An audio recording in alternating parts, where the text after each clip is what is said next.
Yes, ma'am. Clear and loud. Okay. Okay, good. So my name is Monia Banda. I'm an instructor for the first aid. Yes, ma'am. And this morning I'll be giving you some tricks, some like the differences between the normal or the usual first aid that you learned with previously, and the difference when you are on the ship or the boat. There are some differences, you know. So let's get started. Are you ready? Yes, ma'am. Yes, okay. So, you know, the same approach when you first have an emergency and you have to intervene. First of all, you have to assess the situation, right? Yes, ma'am. Situation. So, is it safe? What happened? Is there any danger for yourself or other people? Because if it might be any danger, you want to stay safe. You don't want to be another victim. So this is the very important first step to follow. What kind of dangers, for example, you can or they potentially can exist on a ship? It's a question. Odilon. Can you please repeat the question, ma'am?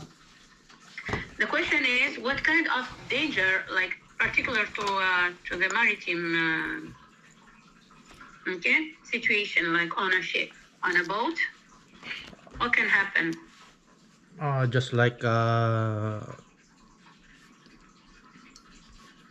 fracture or accident. These are the usual, yes, what can happen. Of course, someone who's diabetic, we have hypoglycemia, we can have fractures, trauma, burns, everything. But the particularity in a ship may be hypothermia, so drowning situation. If someone drop in the water, fall in the water, cold water, it can happen. You may have also confined space. Okay, I just want to ask, you're for passenger or just is it a commercial boat or where you work? I don't know yet, ma'am, because You didn't start yet. yes, ma'am. Okay. So also in this part here, 30 minutes we'll spend together. I'm going to show you how also to practice CPR on babies or kids, because in the class, the regular class is just for adults. So we do also, ma'am, the babies. You did babies? Yes, ma'am. Okay, that's great. I thought you didn't see the part. Okay, so first of all, I said you have to assess the situation. If the situation or the scene is not safe on the boat, of course, you don't have 911 to call. Okay. Yes, ma'am. So you have to warn the captain, okay, ship captain, or whatever the protocol is, you have to follow it because you don't have 911, and then you have a radio for the Coast Guard station radio, so you have to call it. Or what I know by previous experiences that the first aider will call the captain. Of course, you have to warn the captain, and the captain will be in contact with the services, the Coast Guard services. So they can put him on contact with the doctor, and then he can have medical assistance through the radio. Depending on the severity of the case, of course, they can give some medical issues, or they have more training for that. So you just have to know what are the protocol. You have to call, or maybe just you ring something, or you have to warn the let's say supervisor, the captain, or the officer, or okay. So when you start working, you will know the who you will call. Yes. After that, so it's very important to warn somebody or some services, because if you start, for example, the CPR, it's not something that you are going to resuscitate the person, really. It's just temporary. You have to continue giving him the compressions, the ventilation, until the medical services arrive or another person like take over your CPR. So what CPR stands for, Odilo? Cardiopulmonary Resuscitation, exactly. resuscitation. It consists on making 30 compressions, Ma'am, 30 compressions and 30 compression and 2 breath. 2 breaths, exactly. So when it's, for example, on the board and it's a drowning situation, here there is a little difference. You may start by the ventilation first because it's he needs oxygen more. So you start, and if he starts to vomit or any water coming out from his mouth, you stop, you turn his head, let the water evacuate. Because if you continue, you don't see him when he vomit or the water start coming out by his mouth, he may choke. Okay? Yes, ma'am. So you have to turn the head, and then you evacuate, let it go, and then you start again. 30 compressions, 2 breaths, 30 compressions, 2 breaths. So it's the same approach. So first of all, the scene should be safe for you, for other people. Then you, if it's safe, you assess what's the next step, Odilon? What do you assess? And put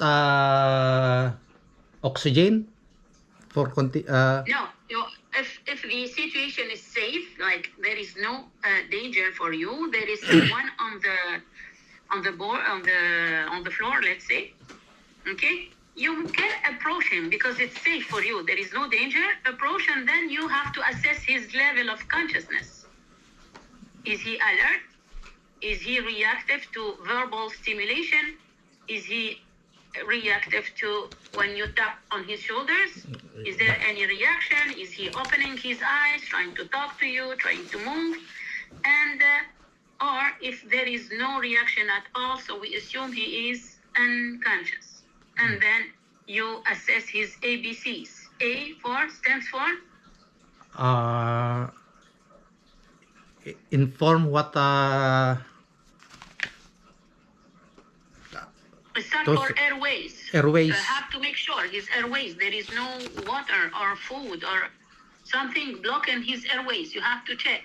Yeah. Then B for breathing. You Breathing. have absolutely, when someone is unconscious, you could be breathing or not. Yes. So If- you have to check, is he breathing or not? How do you know someone is breathing? You check his chest. Is the Chest. chest moving up and down? Or, Can you hear me? yes, ma'am. Are you distracted by something? No. No? Okay, so the breathing is very important to check it first. And circulation, of course, is he bleeding? Did he, when he fell, maybe he cut or injured himself? So if he's bleeding, you have to stop this bleeding. Now, if he's unconscious and not breathing, you have to start CPR. Say, 30 compressions to breath. If he's breathing, you don't need to perform CPR. So you have to put him on the when did you get your course? Like In the 1 week ago? Few days ago? ano? Odilon? Yes, ma'am. Yes, I asked you a question.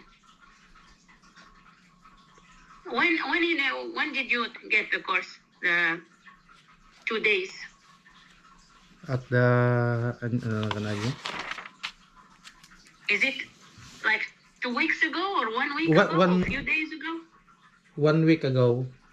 1 week ago. Okay. So you still remember, I think, when someone is unconscious but he is breathing, you put him on the side. What we call this position? You lay down. Make lay down on We the put floor. him on his side. So when Oh, he, if he has water or he start to vomit, he will not gonna choke with it. He will go, will drain outside. This is called the recovery position. Even on the boat, you put it, and then if you are on the radio and the medical assistant, they will tell you how to. So the very also important thing to know that in the maritime section, you may also have someone with hypothermia. Okay, hypothermia is because the water, someone is on the water or stay too much time, like too long time outside in a very cold environment, whether it's water or very cold environment, he can have hypothermia. The temperature is lower than the body temperature. Our body temperature is about 37 degrees Celsius. So of course, outside, if he stay long time on the cold water, he can have hypothermia. Now he is out of the water, of course. How can you help him? Change the clothes. Yes. Change the clothes, then put some blanket. Yes. Then you have the aluminium blankets. It's a good thing here to cover him, and then you cover with other blankets if you need. Do you give him something to drink? Yeah, warm water. Warm water, warm tea or coffee. Something, but no alcohol. Yes, ma'am. You don't give alcohol. The alcohol will decrease the body temperature. So many people think that it will increase, but it